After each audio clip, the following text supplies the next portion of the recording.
She said it so casually, like it was nothing.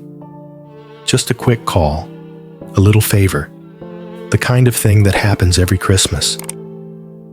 But as soon as the words left her mouth, something in me clenched. My mother's voice was gentle, hopeful even. "George wants to stay with us this Christmas. Is that okay?" George, a name I'd heard in passing, maybe once or twice, during their stories from church. A young man in his 20s, someone they'd gotten close to over the past few years. Someone, she told me, who now sees them as second parents. And now he wanted to come to Canada, not just to visit, to stay, in our home, with my parents, over Christmas, in the most chaotic, intimate, vulnerable season of the year. I was sitting in my kitchen, half listening at first, my 3 kids swirling around me like tiny hurricanes, and the weight of my pregnancy pressing against my ribs. Baby number 4 was coming in a matter of months. My husband was still working from home, still needing the office space we barely had. And this year, it was our turn to host Christmas. The big one. Extended family, tradition, the works. And suddenly, George, a man I'd never met, who wanted to step directly into the center of our family's most personal, sacred, and exhausting season. And my mom, bless her soul, didn't have the heart to say no. She had said yes. Well, not quite yes, but enough of a maybe to make it awkward. She needed me to be the one to shut it down, to be the bad guy, to say the thing she couldn't. I could already feel the weight of her disappointment before I even spoke, but I couldn't say yes.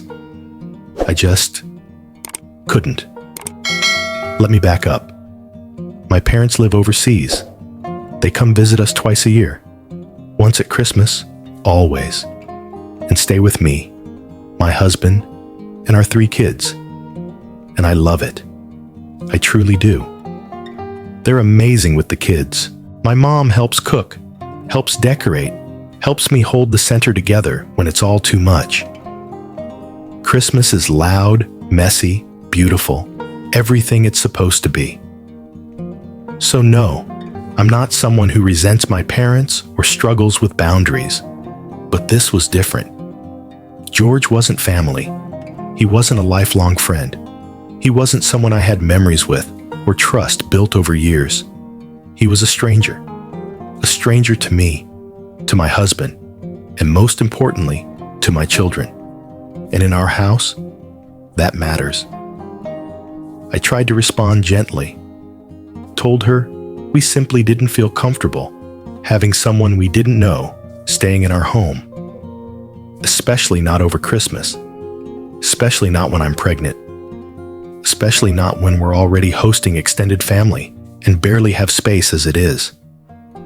I told her that George would be welcome to join us for Christmas lunch, that he could come as a guest for the day. But staying with us? No.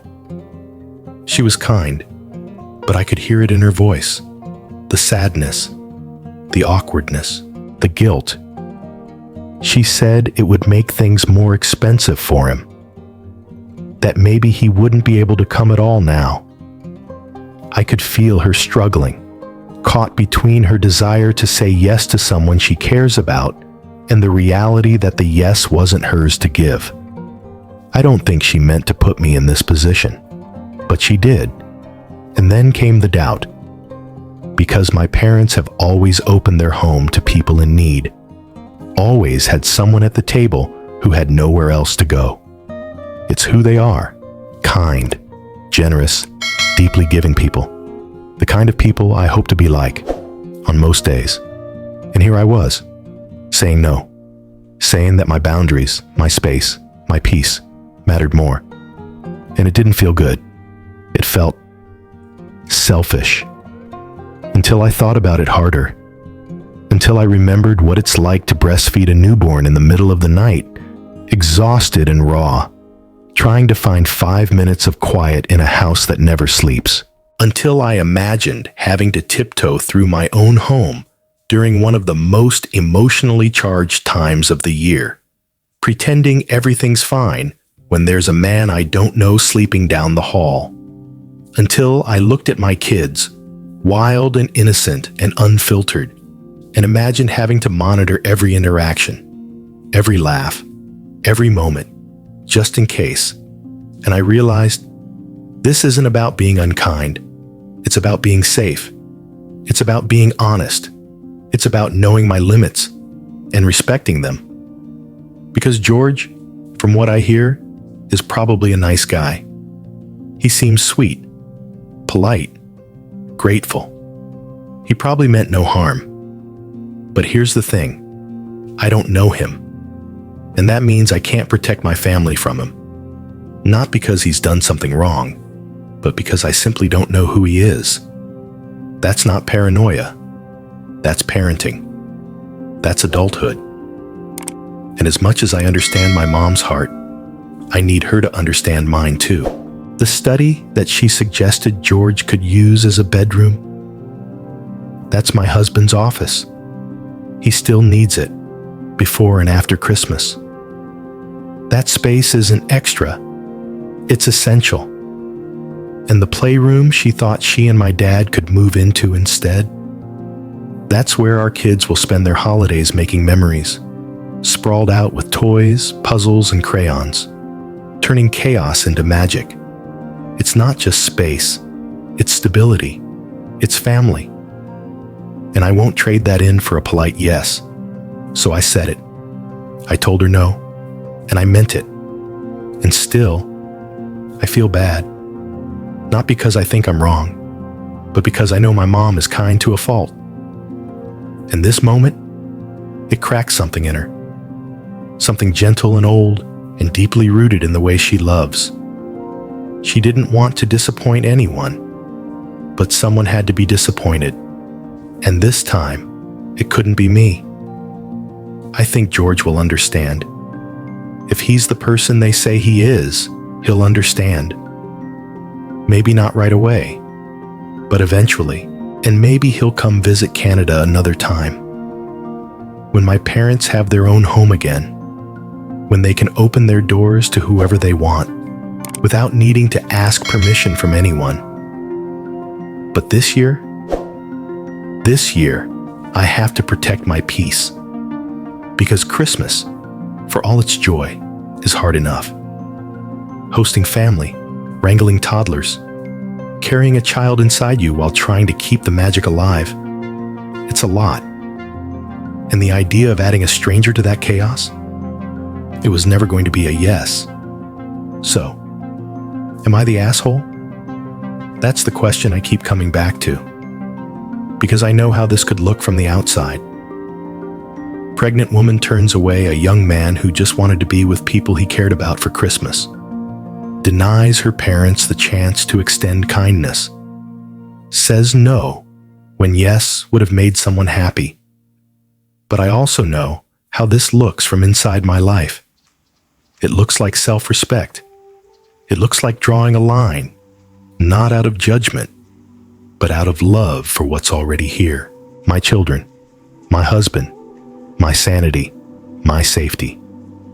It looks like telling the truth, even when it hurts, even when it disappoints, even when it makes someone else uncomfortable. Because sometimes love means saying no. And sometimes the bravest thing you can do is not change your mind. This story isn't just about Christmas. It's about boundaries. It's about the quiet, uncomfortable courage it takes to protect your peace when the world expects you to be accommodating.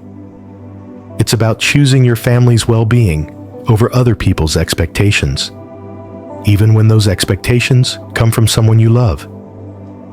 Too often, women, especially mothers, are told to make space, to be warm, to be generous, to open their homes and hearts until there's nothing left. But here's the truth. You can be kind and still say no. You can love your parents and still set limits. You can care about someone's feelings and still protect your own. This story reminds us that being generous doesn't mean being available to everyone all the time. Sometimes, the most generous thing you can do is be honest about what you can't give. So now we turn it over to you. What would you have done? Would you have let George stay? Or would you, like our storyteller, draw the line? Let us know in the comments. And remember, on AITA Stories, we don't just ask who was right or wrong. We ask what it means to stand your ground and still stay human.